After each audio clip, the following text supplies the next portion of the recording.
I'm Coco Shine. This is Element Name Meanings, Part 4, Punch-Out Edition. Number 31, germanium. No surprise here, it was named after Germany.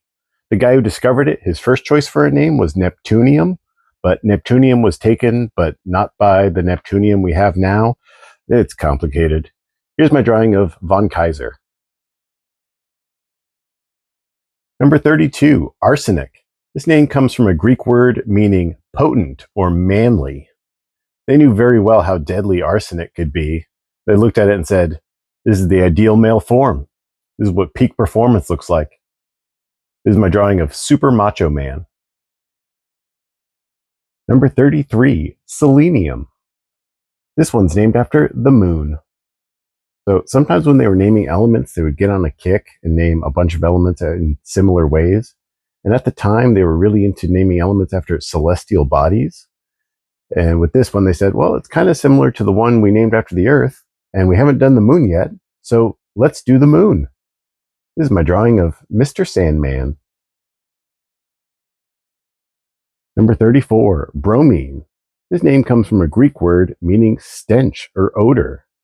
Now, I don't feel great drawing a person to represent an element whose name means stinky, even if that person is a character from a 40-year-old video game made entirely of stereotypes.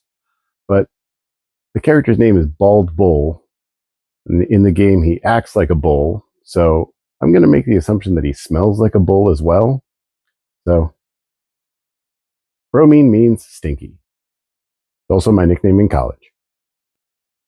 Number 35, krypton. Its name means the hidden one. It was discovered by the same guys who basically discovered all the noble gases, but this one was particularly challenging for them. I chose Great Tiger to represent it because he uses magic and illusions in his bouts. Number 36, rubidium. Its name means deep red. It's named after the spectroscopy lines that were used to identify it. It's the same root as the word ruby. Now, I almost used Great Tiger to represent this, since he has a red gemstone in his turban, but instead I went with Don Flamenco, who comes to the ring with a red rose in his teeth. Number 37, strontium. It's named after a village in Scotland called Strontian, which is where the mineral that they discovered strontium in first came from. The name Strontian comes from Scottish Gaelic, meaning the nose of Fairy Hill. Now, I don't know what Little Mac's full name is canonically, but I choose to believe that it's short for his Scottish clan. So, this is when I realized that I made a mistake in my last video.